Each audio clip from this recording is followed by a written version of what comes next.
On? There's one there. That's everything. Yep. Hey everyone, this is Anthony with Interviews with Everyday People. I'm here at Culture2Culture in downtown Pottsville.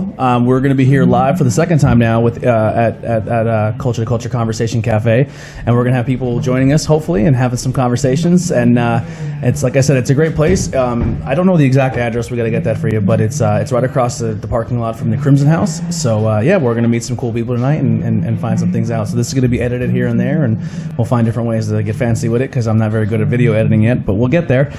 But yeah, so this is going to be like a little introduction here. So look forward to some great conversations, and always come down to Culture Cafe, Conversation Cafe in Pottsville. It's every Friday night, starts at 7 o'clock. They do live music, have great topics, and great conversation. If you're a local artist who wants to come perform, message me or message their Facebook page, and we'll get you in to perform some music as well. It's like I said, it's a blast, and it's definitely something I think everyone in the area should at least come down and experience one time. All right, so we'll end at that, and then we'll come see you. We'll be back in a few minutes here. Okay, see you soon. Hey everyone, this is Anthony with Interviews with Everyday People. I'm here at Conversation Cafe in downtown Pottsville. What is the actual address of Conversation Cafe? Arch Street. Arch Street? Yeah. So the best way I describe it is it's right across the parking lot from the Crimson House. It's the old Siders Printing Building. Okay. Yeah, so this happens every Friday. It's 7 o'clock, starts up, right? This is our second time here, but I feel like we didn't really do a good job of saying where it was at. But but yeah, so it's every Friday, 7 o'clock. Great topics, great live music. If you're ever looking to come down, I definitely recommend it. It's a great place for people to come and come experience this. Now, you are a peer support specialist here. That is correct. Yes. Introduce yourself. Okay. Well, first of all, my name is Joe Mooney, and I was born and raised in Mechanicsville. Currently live here in Pottsville. Mm-hmm. I have been dealing with mental illness since roughly the age of 5. Did not get officially diagnosed until 2003. Okay. So, between the 70s, the 80s, and the 90s, basically I had basically cover it up. Mm-hmm. And I mean, we're just getting to a point now where it's starting, the conversation's starting to come about. Right. So, I mean, you've gone your entire life where the conversation wasn't even thought of. No, that was a taboo subject. Yeah. It was either just get better, like there was nothing. You were saying. Or basically they just denied there was anything wrong. Mm-hmm. What are some experiences you had growing up with that when you would come to? Well, basically I wasn't very social. Mm-hmm. Had a lot of social problems. As in my teenage years, my depression really got bad to the point where I just basically became a wallflower, and I was very good in school. I was in the upper 1%, but outside of that, nobody could understand why I wasn't so outgoing. Mm-hmm. And I always you couldn't really be yourself. No. Yeah. No, and I managed to, I went to college. I had a great career, believe it or not, as a radio broadcaster. Yeah, that voice. Yeah, and but trying to hold it together, I could feel myself slowly coming apart. Mm-hmm. And then in June 20th of 2002, my father passed away of a heart attack, and we were super close. And then a year later, it just finally all just fell apart for me. Mm-hmm. So I ended up going to the psychiatric hospital a few months later, and that's when I was officially diagnosed with my condition. Now, I got to understand, growing up in the 80s too, there was nothing as far as mental health services for youth, because it was considered an adult's disease, not a children's disease. It really wasn't until 1990 that people finally started to realize, hey, wait a minute, this just doesn't kick in when you turn 18. You're born like this. You can be born with this. What were you diagnosed with? My official diagnosis is bipolar disorder with seasonal affective disorder, social anxiety disorder, and attention deficit disorder. So putting it into the lamest terms, or someone who doesn't know what any of that means, try to paint a picture of what you kind of go through. Well, ADD is probably the most complex one. It's kind of like your mind is an 8-lane highway that suddenly merges into 2. Mm-hmm. And things get turned around, twisted, forgotten. Things come out wrong, distorted. Seasonal affective disorder, basically, with mine, it's the wintertime. My mood changes. I don't become as active or as outgoing. Basically, with the major depression, it's basically I don't have the ability to control my emotional level. Same with bipolar. Mm-hmm. Okay, basically, it's like you have a mind that has a mind of its own. Mm-hmm. you know, and then suddenly it'll just take off on you, and you don't know what's going on half the time. Have any of your disorders ever landed you into any trouble? It has, not with the law, come close, but in school it did, and in the home it did, but not so much with the law. Okay, I guess that's sometimes where, you know, even growing up, the law wouldn't understand that you're going through something. Right. They just think you're acting out, or they didn't understand that. Right. So, yeah. So then you went through. You checked yourself in. You found out. You realized that there was an issue. You were talking earlier about tonight that. Yes. You became self-aware, but then you also started doing research on your stuff. So you got, not only were you self-aware, but then you started going through the proper steps to find out what you can do to get better. Right. Because I think a lot of people, when they get a diagnosis, there's a fork in the road, and I mean, this goes with anything in life. It could be with grieving, it could be with anything. You always come to that fork, and you decide if you're going to. For your fork, and the way I would describe it is, you hit your fork, and you could have went one way and said, "This is my diagnosis," and then I'm just going to go my life with that diagnosis. Or you're going to say, and then a lot of people who take that fork, they'll put barriers up in front of them, like, I can't do this, and this, and this, because they're telling me my diagnosis tells me I can't. Right. And you kind of went a different path in saying, how can I educate, help people not put those barriers up, and still be a social, active, sufficient person in society with what they're telling me what I have. Right. Yes.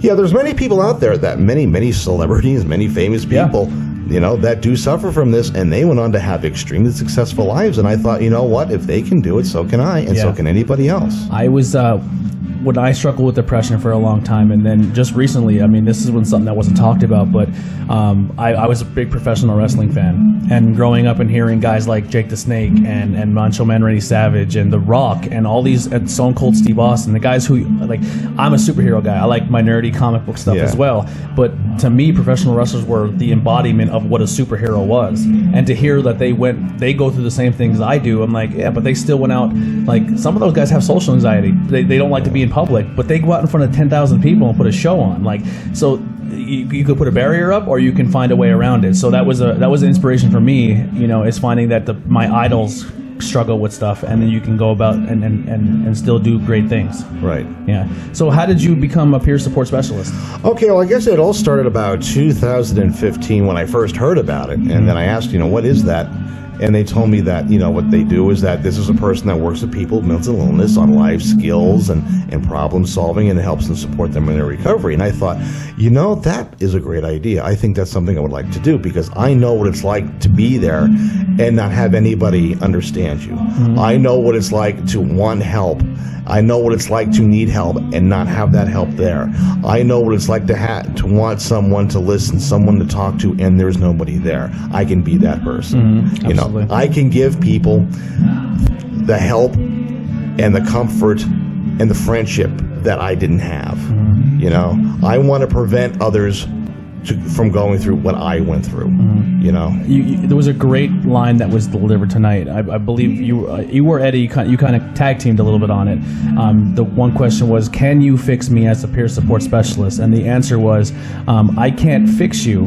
You have to be able to fix yourself. Right. But I will give you the direction on where to go to do it. I think that's what a lot of people misunderstand when they go through things. It could be trauma, griefing, addiction, anything like that, mental illness. Where, listen, you can't go to a therapist and they're not going to fix you, and they're not going to fix you overnight. No. They can only steer you in the right direction, but there has to be, at some point, you have to have self-awareness, and you have to be able to want to fix yourself as well. No one's going to whisper a magic phrase in your ear to rewire your brain, but they can help you show, this is the path I took to get where I am now. And also, the only person that knows you the best is you. Yeah. So therefore, you're the only one that knows how to fix yourself. Absolutely. You know? Now, how can people get involved in becoming a peer support specialist? Okay, well, basically, they have several trainings. Most of them are usually down in the Lebanon Valley or down in the Harrisburg area. If you are involved with service access management, or with a therapist, or with a behavioral behavioral health service, inquire about that. Say, hey, I'm interested in doing this. What steps do I have to take to do this? I know in my case, I had to get, I was with Sam, and then they got the information for me, and then I eventually, took the steps, got the training, got the certificate, and got everything. Now that's something that's you guys are starting to try to do here. Yes, here at Culture2Culture, we're starting hopefully within the next several months. We're going to start providing peer support service here. Yeah. And then not only that, you're going to help provide maybe the education to help people become peer support specialists. Absolutely, yeah. That's something that we want to work towards too. Yeah. Now, as someone who's from the area, and you come across as somewhere like I do, there's people who say, Schuylkill County is a dump. This area is nothing but a bunch of drunks and drug addicts, and you can sit there and say that as a person, but there's a type of person you can be where you can turn around and say, I'm not going to be a product of my environment, right, and leave it alone. Or you're going to be someone who, I'm proud of where I'm from and I care about the people here. I'm going to stay and try to make a change. You can always talk. You can bash everything all day long, but it takes a different person to stand up and say, "Let's make a change." Yeah, and I think right now the situation is they're the minority. Yes, we are a very small minority. But you look here in Pottsville and all the businesses that are coming up and all the businesses that have opened. Well, there's a prime example. These people don't see it that way. They don't see this as God's waiting room. Yes, they see this as having potential. Absolutely. And they need to look at it that way. Yeah, that's a huge reason why I mean when I was started this podcast in November. I'm not sure how long Culture2Culture's been going on, but somebody actually my friend Steve Fulton, his wife Kendra, found out about this, and she said, this is kind of like your podcast, you should check it out. And I came down one day and I was like, wow, this is unbelievable. And we all started talking, and we kind of we had that common ground, and we want to make a change in our area. We're about the action. I mean, instead of sitting back and talking about it, we're about doing it. That's and letting people know that there's support in our area. You're going, how many, what is this, number 28, the 28th yes. Conversation Cafe? I can tell you, I'm not here every week, but I've been here a lot of it, and I love when someone comes in off the street who's never been here before. They sit down and they literally come off the street, open their heart, and realize that they're in an environment where they can be themselves, and they can open up and they can find that help, and they keep coming back. And it's a beautiful thing. You see some amazing transformations here. You see people who struggled with the drug addiction, and they said, today I was going to use, or I was going to go through this situation, and they walk out the door and they're back next Friday saying, the reason I didn't do anything is because I felt like I would let my family down here. You know what I mean? So we've built that relationship has been built with the community already, and it's a beautiful thing. Yeah, we're trying to basically what this is the light in the darkness. Yes. If you're looking for the light, we got it. Mm-hmm. That's what we want to do. We want to provide you a light in your darkness. Yeah. So we know we've been in that darkness and we found the light. What are some of your personal goals that you have when it comes to the area or Conversation Cafe or Culture2Culture? Well, I hope that the one thing that I pride myself on is I lead by example. Mm-hmm. Actions speak louder than words, as I said before. Knowing is half the battle. So, I'd like to lead by example, and I do that. I'm very active in my community. I'm very active in my church.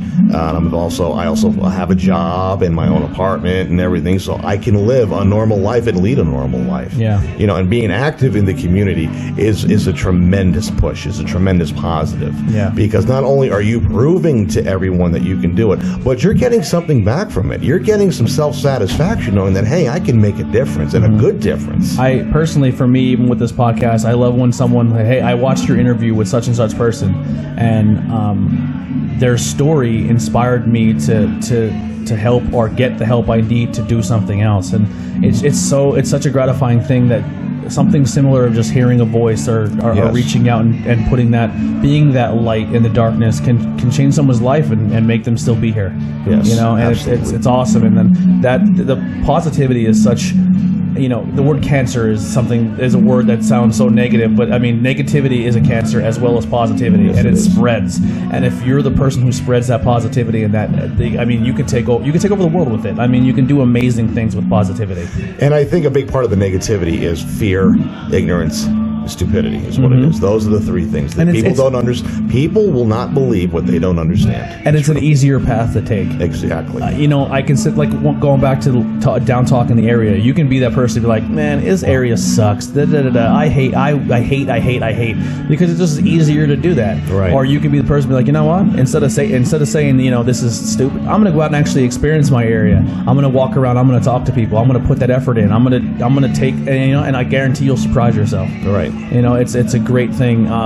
It's a Friday night. I am one too. I enjoy going to different venues and meeting artists and hanging out in bars because that's where the music scene is. But it's awesome to come here on a Friday night and there's not one drop of alcohol involved and people are having a good time still listening to music. And also, too, this culture to culture as a whole has a positive impact on the community in the fact that if it wasn't for us, this would be an abandoned building that would fall into disrepair and eventually have to be demolished. Yeah. Well, we prevented that from happening by just doing this alone. Yeah. We've now, kept a part of the community alive. And a piece of history. Yes, and a very important piece of history. Yeah, you can walk around this building and see there's a lot of it. There's a lot of the history still in here. And, yes. You know what I mean? And that's a cool thing as well. Yes.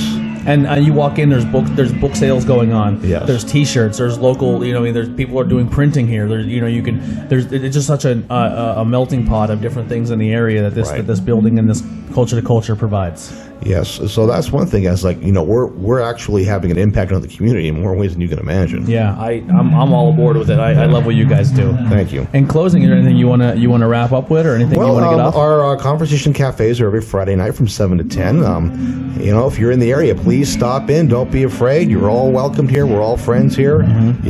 If you are alone, come on in. You won't be alone anymore. No, it's like I said, it's a very powerful experience, and stuff like this is and using social media in the proper way and putting a message like this out there is what people should be doing instead of spreading that negativity. But thank you so much for sitting down with me. Thank you for having me. And we'll definitely do some more stuff in the future. Yes, I hope we do. I'm going to try to come here more often and we'll get more things going. Okay. All right. Thank you so much. Oh, thank you, man. Hey, we're back here with part 2. We're going to sit down with a young lady here, and she's going to tell her story. So once again, would you introduce yourself? Yes, my name is Couture. I'm originally from New Jersey. I've been struggling with addiction off and on for about 15 years. Mm-hmm. And how did you dive in? Like, how did you get trapped into the addiction? Well, actually, I can honestly say that my addiction started when I was younger. What I realized is that the rejection and the neglect and the feeling of isolation a lot had drew me to that, because it took me into a world that I felt like I could relate with other people, as to being alienated. Okay. Yeah, so some of the stories we have talked about before with addiction, a lot of people, outside perspective of people that they've never suffered addiction or been through those shoes or had someone they know been through those shoes. A lot of people see that as they're just looking for something. They want to party and then they party too hard and then they become addicted, and that's not always the case. There's situations where people suffer from anxiety, depression, and that addiction is something, or the drugs is what they turn to feel normal again, because they either start with prescription pills that the doctors have prescribed them, and then they become too inaccessible, or there's a whole bunch of different things. But I always try to break that mind state where people see, they're an addict, or they're going through that because it's not a choice that they wanted to be partiers and they just got caught up in the game. A lot of it is because they're going through other situations. That's right. Yeah. So and you said you've been clean now for how long? I've been clean for a short 10 months, but it's been an awesome 10 months. Yeah, absolutely. Now, is this something that you've bounced back? Like, have you been clean and then fell back into it? Has it been like a vicious cycle? Yes, it has been a vicious cycle. But what I had to realize is that I had to, first of all, accept that I was an addict.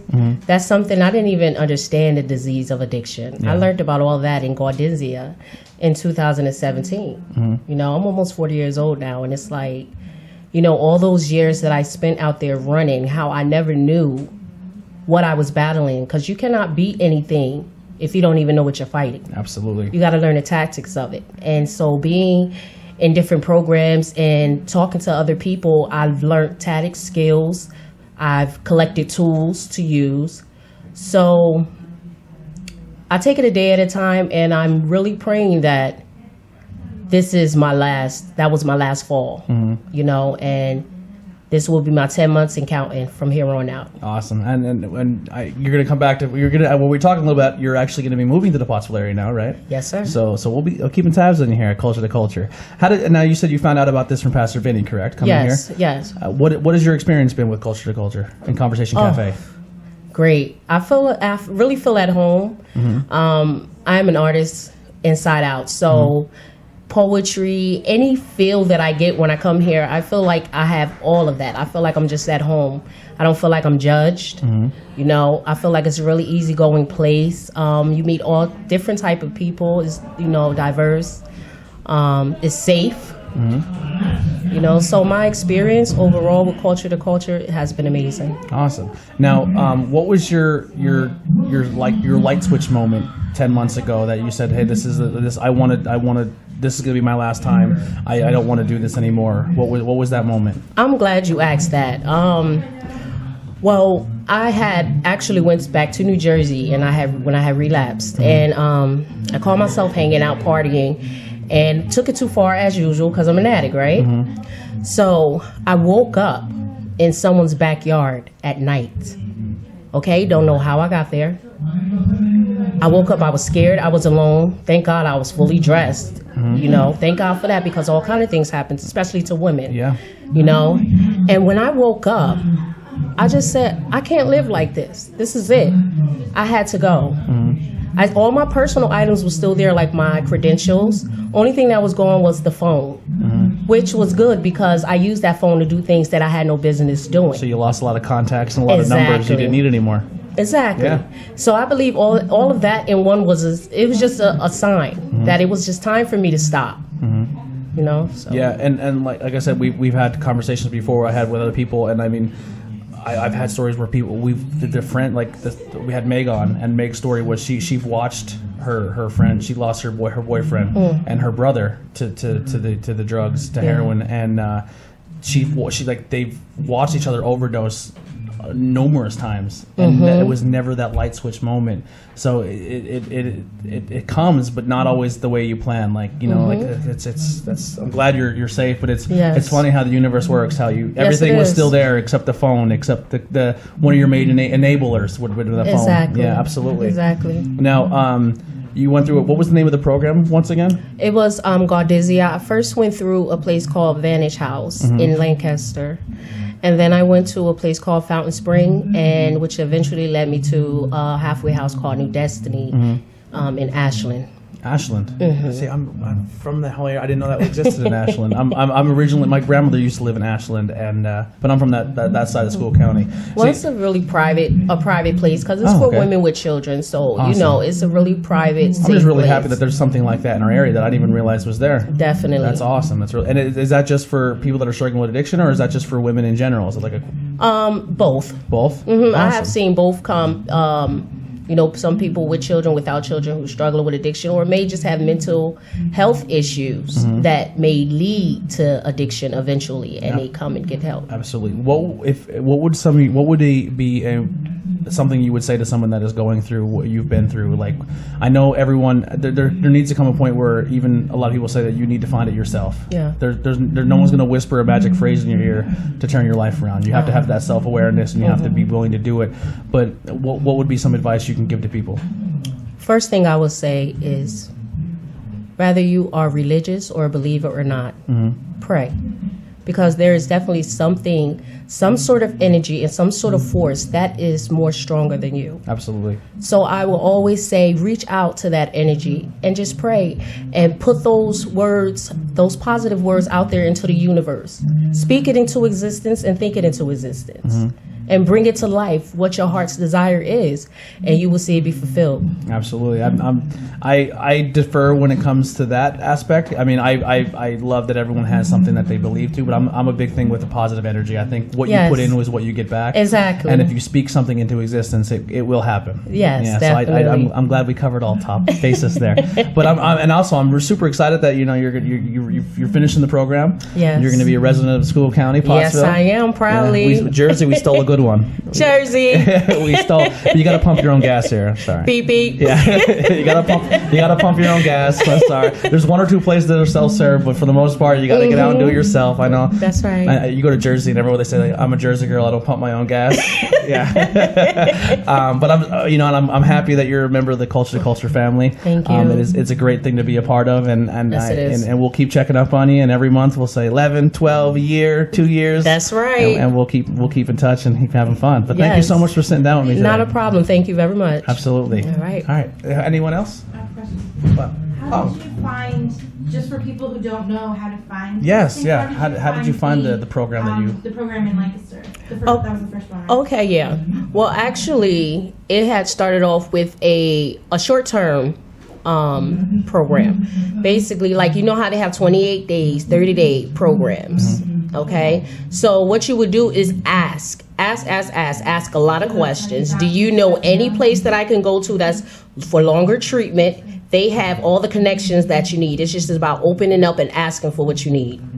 Awesome. Yeah. The question was that my better half over there said, is how did she find the programs that help her go through, like, start? I just Don't know asked. how to, You know. or Yeah. where to reach out for help.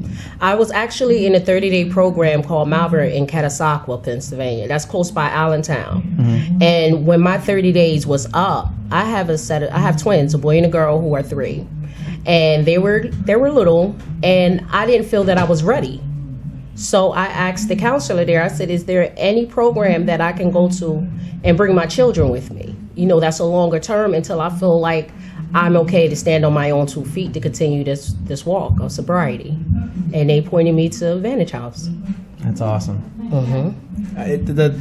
There's never someone that could say there's not help out there for you. I mean, That's right. Yeah, It is. You got to search for it, though. Sometimes you have to. It's not always just going to come straight to you. And if you really, really want it, you can find it and you'll get it. Absolutely. Well, thank you so much again for sitting down. And next time we're here, we'll have you back on and we'll do a check-in. All Yes. right? Congratulations Sounds good. once again on Thank your 10 you months. so much. Does anyone else like to sit down? Sure. All right. Thank you. Are we gonna play Switch? That was it. I enjoyed it. I thought I would be nervous, but I felt so comfortable. That's what I try. Yes, you are awesome. Thank you. Yes. Yeah. Everyone else says it looks so intimidating. I said I don't want to beat my own horn, but I feel like I'll put you at ease and have a good time. Beep it. There's my review. How can we hear this? Like, if I want She'll help you out with all that. But it interviews everyday people. Yeah. How you doing, man? What do we got Switch-wise? NBA 2K18. Okay. How is it on the Switch? Awesome. Really? Looks realistic. Okay. Nice. And what else you got? I have RBI. So baseball. sports games. Yep. Sports games. Awesome. And Saints Row the Third. I didn't know that was even on the Switch. Yeah, it just came out 2 weeks ago. Awesome. Yeah, I'm an exclusive guy. I have my Mario Odyssey. I have my Zelda. I have my Mario Party. I have Civ 6. And Donkey Kong. Very nice. Yeah, I'm a big nerd too. I like those video games. Yeah. coming right now. So tell us, introduce yourself. I am Jordan Miller from Reading, Pennsylvania. Reading, Pennsylvania. All Yes. right. And now, what brought you to Culture to Culture? How'd you hear about us? I hear about Culture to Culture. I heard it from my peer specialist, Andy. He introduced me. And We're just gonna bring you a little bit in there. okay. Sorry. No, you're good. My peer specialist Andy had brought me into this. He said, "Hey, would you like to go to Culture with me?" And I said, "What is that?" And he said, "Oh, well, my good friend Eddie works there, and he's doing topics about mental health and different topics every week." And I said, "Oh, well, I think I would like that." And You're okay. so I said, "Yeah, sure, I don't mind." So we went to the first one, and there was a couple we missed, but it's a big turnout, and I recommend it for people. Now, the story we kind of had was a story of addiction. Now, you kind of chilled a little bit. I don't want to put you out there, but what are some things that you struggle with personally? I actually struggle with my mental health. I have no addiction. Pull up a chair. Yeah. Yeah, I have no addictions, but I have. Well, I do. It's video games, writing stories. We won't tell people that that's an addiction, though. But Then I would be right there with you. I like my video games. same. But no. Also, video games, big ones right there. Yeah. Writing stories. That's like one of my biggest things that I'm addicted to. So you're like become creative in telling stories. Correct. What are some of the stories you write? Lately, I make my own, but sometimes it's about John F. Kennedy's assassination. But with that, it's like somebody that's been there, but it's a total stranger that I think of. And you see him go through with a Daily Plaza. He's waving to the president, and the president waves to him. And he's like, oh my gosh, the president waved to me. And then all of a sudden, the first shot hit rings out. He doesn't react. And then the second shot, and then the third shot, he doesn't know anything that's going on. And then when he gets home, when he gets in his car, he heard this news that President Kennedy's motorcade was shot at, and he's like, "Oh my gosh, I was just there, and nothing seemed evident." So you're telling a story of history, but a fictionalized version of it through someone else's eyes. Correct. That's awesome. That's a cool idea. Yep. And my life goal, though, is to actually solve President John F. Kennedy's assassination. Awesome. What's your theory? I don't think Lee Harvey Oswald did it. I think he was the scapegoat. Yeah. Do you think he was still involved in any way? Oh, without a doubt. I think somebody paid him to make believe he shot him. Yeah. And if you watch on YouTube the Zapruder film, you can see that on YouTube. That actually has the whole film of it. And then you can also watch the police tapes that when they brought Lee Harvey Oswald down the elevator, and basically they were leading into the transport, and believe it or not, there was a car that was backing up, and they blew the horn, and then they didn't think anything of it, and you'll actually see Jack Ruby look like over his shoulder of a newsman, and then he'll look right at, and then you'll see Lee Harvey Oswald look right at Jack Ruby, nod his head, and quickly look back, like he's staring straight ahead. And then now Lee Harvey also had an assassination attempt on his life. Yes, and that it was confirmed he had his assassination attempt, and it actually worked.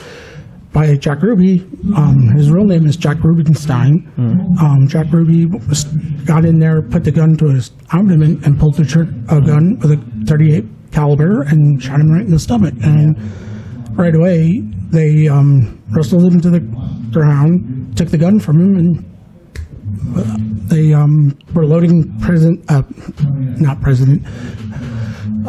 Lee Harvey Oswald up, and basically it was delayed because they had the armored car backing up, and then they had to move that, and then they had to move the car. It's funny, it took a long time to get to the hospital. Yeah, pretty much. My theory is, that's a cool topic. I like this. This is a great example that not always time when you come to interviews everyday people, you have to tell personal stories. We're talking about something completely different, so this is fun. But one of my theories, I always thought Lee Harvey Oswald was somebody who suffered with mental illness, and I thought he was a very easy target to make him do something that he was do something. So I think he was set up to go to that tower and take a shot. Did that shot land? Who knows? But he was also a very easy person to be like, even if he missed that shot, it was still going to happen regardless. And that was the fall guy. And then all of a sudden, he's getting assassinations have put on him, and he wasn't supposed to be able to tell his story at any point in time. Oh, without a doubt. I mean, Lee Harvey Oswald, like you said, I believe he battled with depression. Also, we didn't know it at the time, PTSD, because he was doing different things for the military. They said he was all involved with the CIA, but also with the Soviet Union. Yeah. But they didn't call it PTSD at the time. They called it shell shock. Yeah. Until after World War II. And who knows? Like you just said, maybe he was the person that shot the gun, and oh man, now I got to panic, and now he's hiding the rifle. But now did they take his handprint and into the gun too? But we don't know, because that wasn't back then it wasn't big. Yeah, and it's funny when it's something like that, they don't do the normal test that they normally would do in those situations. But 1963. yeah, and, like you always hear a story like where I'm trying to think of this is probably like people get, but the Mumia from Philadelphia, the guy who they said shot the police. Well, he was charged for, but like they never tested his hand for gun res. Like all this stuff that they normally would 1,000% do in certain trials are like, oh, we just didn't do it that time. Like why? I don't know. So you always question. It is, the culture was different. Yeah. Like I saw this amazing thing about Ted Bundy. Here we're gonna do this. You're good. You're good. So on the one part of the Ted Bundy tapes, he was representing himself in Colorado. Yes. He was his own lawyer, and so they let him go into the law library, and they would just let him in there by himself. Yeah, that's how he escaped. And there was a guard outside, Yep. and then he figured out how much time he had in between when the guy would peek in. Hey, you all right? Yep. And then he just jumped out the window. Yep. And then they showed live interviews of like the local DA and the local police. They're like, thinking about it now. Yeah, 100%. Why did we leave? He this was man such a all good. by He was himself? such a good charmer. He even charmed the police to let him. But at the time period you lived in, you just Yeah, people 100%. were just a lot more naive and they weren't as suspicious as we are now. Yeah. Now he was saying that you're his peer support specialist. Yes. How did you get involved in becoming a peer support specialist? Okay, so it's an interesting story. So I've had mental illness my whole life. I've heard voices since I was 6 years old. But when I was younger, well, I did start trying to talk about it, and then once my family realized what this was leading to, I was just basically, you didn't talk about it in those times.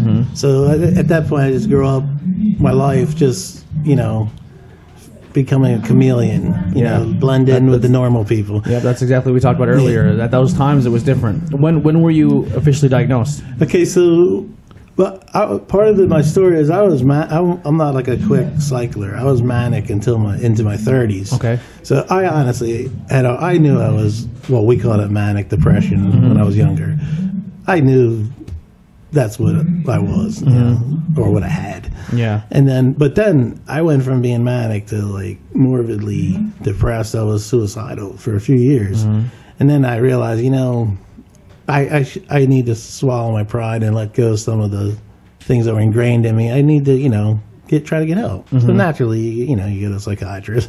Yeah, that self-awareness kicks in. Yeah, and then I was diagnosed, and honestly, for me, that was kind of a good feeling because it's like, well, I've been trying to tell people this for 30 years, and I used to have this joke, see, I'm crazy, and I have papers to prove it. Yeah.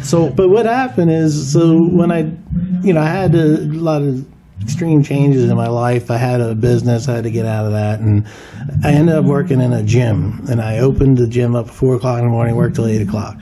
And I became very transparent and very open and was talking to people. And then what would happen is people that came into the gym, they'd be, hey, Andy, I have a brother that's schizophrenia. Would you mind if he came in? I think he would like to talk to you. And then before you know it, there was like 6 to 10 people every morning. It's 5 o'clock in the morning, and we were sitting in these tables and from the gym, and we basically were having a peer support group.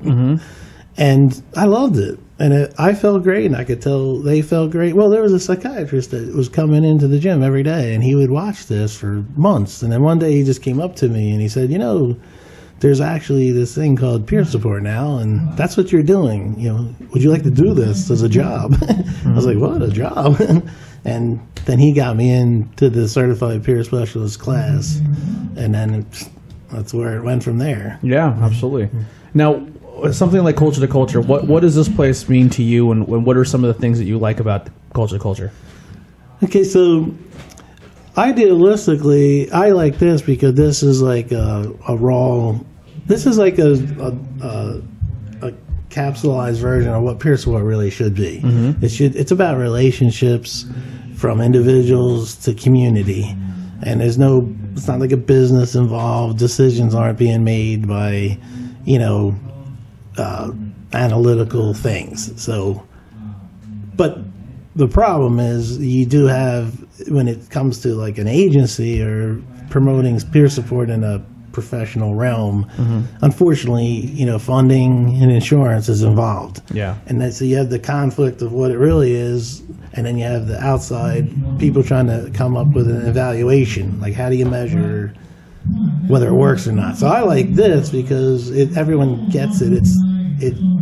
It's in the, you can't put it in tangible words. If you come here, and I encourage people to come here, you'll understand what I'm saying right now. Yeah. It doesn't need to have a word by word description. It's basically a human relationship. It's the human experience, and it's connecting on a peer level, and a peer just means equal. Yeah, and just speaking of watching, like you have your team of people that you're still helping, and you like first time like you came, you didn't really talk to nobody. You kind of kept to yourself, did your thing, and then you worked up your courage and you went up and shared your story.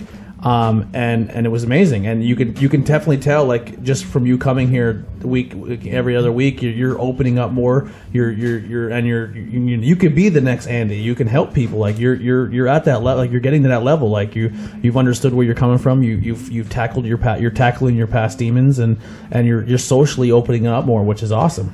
Well, good news is I'm actually going to try to be a peer specialist. And yes, it is hard. I mean, I was never this open before in my life. I mean, I couldn't talk about my mental health, and I was like, oh, if I tell somebody this, I'm going to be looked at like, what? Or, whoa, he's a little delusional. And when I was in school, my friends want to hang out with them. Oh yeah, we could hang out. Just give me another 20 minutes, and then I'll come and get you. And I would wait 20 minutes, and then 20 minutes became 40 minutes, and so on and so forth. And none of them showed up. And it's like, that kind of hurt. And, I was the outcast in school. And, trying to talk to my so-called normal friends, they weren't friends. Mm-hmm. They were nothing but not friends. Yeah. And, what's really cool about them? I think it's cool because, they lost out on meeting a great guy and hanging out with a great guy. Yeah. And, I mean, through my years, hey, I went through a lot. And then I was there for a while. I was training to be a wrestler. I'm a volunteer firefighter. Thank you for that, by the way. Oh, you're welcome. I come from a family of volunteer firefighters, and it's a very brave thing, and it's a great thing you do for your community. It's actually kind of cool. This is what one of my friends said, you're being the brave one going in, and you're being nuts by going in, and we're the ones that are being brave and smart by running out. Why do you run in? And I tell them, it's because I want to save my community, because I helped build this, and that's why I'm a firefighter. I don't want to just sit there and go, I'm not going to do anything. That's not me. I love to help out. Yeah, that's awesome, man. By the way, that's how we're building to develop to become a peer specialist one day. I keep using that as an illustration. Mm-hmm. Jordan, you have to look at this as like you would a fireman. When you see a fire, you identify a problem, and you just want to go in and do what you can. And you're going to do whatever the circumstances dictate. That's what you're going to do. Yeah. And so, as a peer specialist, you're there to help someone in need. Yeah, I'll tell you what. Just from the 4 or 5 experiences we've had together, and the first couple times we really didn't introduce ourselves. We just said hi in passing and stuff. But just watching you, like you get more. Even when you go up the first time you were on stage, and from the last time you were on, you're talking about very deep things that you went through. But when you come off the stage, like you're very brave, and you're doing an amazing job. And just watching that transformation within the last couple months has been phenomenal. Oh, yeah, you're doing a good job. Thank you. I recently lost my dad. My peer specialist that's next to me, he can even tell you. When I lost my dad that night, I can honestly say I wanted to end my life. And I said, Andy, could we go right to can you drive me to the emergency room? And he said, why? And I said, it's because I want to end my life. Just because I want to be with my dad. And we were at the traffic light, and thank God it was red. And I said, no, you know what? No, I'm not going to do that. And he goes, I'm actually glad you said that, because why? Why did you want to do that? And he said, I'm not trying to sound mean or anything, but that's kind of heartless, don't you think? Because you would have never got to say your final goodbyes to him. You probably would have missed the viewing and the funeral. Mm-hmm. And, that's true. I wouldn't have. And I mean, Andy, my peer specialist, is very helpful. Yeah. And I'm very grateful that he's been here through the journey. And I'm going to keep continuing making memories with him and you. And making your dad proud. Oh, heck yeah. Like, he's no longer with us, but he's with you in your memory and within spirit. And if whatever religious affiliation you have, he's watching down. But you could take grief in two different ways. You can say, you know what, I'm going to let it consume me, or I'm going to take a step back and I'm going to make their memory something that people can remember by. A great example of that is we have a team in the area called Safer Streets Tamaqua. And it was created by two parents who lost their daughter to a heroin overdose. Now, they could have taken that situation, they could have collapsed, they could have crumbled, they could have done that. But what they did is created a peer special group, or a group of people, or something that in their community where they turn around and now they have events and they bring people together, and they're using the passing of their daughter to say, we're making a line in the sand, we're not going to lose any more people. We're going to make her situation, her memory live on forever, because we're going to help other people. And you losing your father and meeting Andy and doing everything and becoming a peer specialist, a volunteer firefighter, you're taking that memory of your dad and making him super proud, and you're bettering yourself with that situation. Yep. Just one more thing that I got to say. This is really cool. I'm actually going to Penn State with the Special Olympics of Pennsylvania with my softball team. We're called the Berks County Angels. Let's go Angels. Awesome. We just did our commercial for American Express. If you go on YouTube, look up Special Olympics of Pennsylvania, type in Berks Angels commercial for American Express. I have a little part into it. It's pretty cool. I don't want to ruin it, but check it out. No spoilers. Nope. It's actually pretty cool. Yeah. And the coolest thing is my dad was born on June 6th, 1957, which is actually a Thursday. Mm-hmm. And June 6th of this year, we go up to Penn State, and that's his birthday. And ironically, it's a Thursday.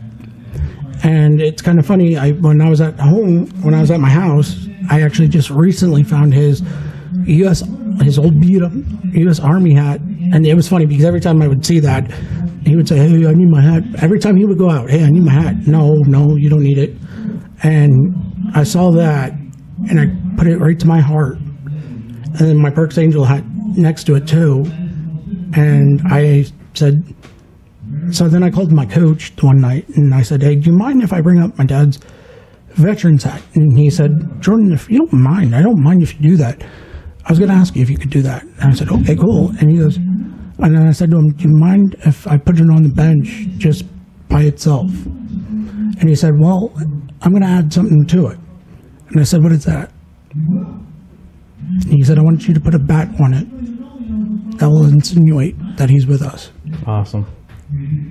So that was cool. Mm-hmm. Well, you continue making him proud, brother, and you're doing a great thing. And Andy, I thank you for your peer support work, and thank you guys for sitting down and talking to us, and building our friendship and hanging out at Culture2Culture. Thank you so much for coming and hanging out, brother. Thank you. Thank you, guys. Just want to add one thing. Absolutely. I waived my appearance fee for this. Okay. So just, all right. other Next time. networks they're watching. Yeah. I just want, All right, cool. You're special, so it was worth it. We got a free pass this time. Thank you. Thank you guys so much. Great job. Thank you. Very good job. Sorry if I talk too much. No, not at all. I'll show you the NBA real quick.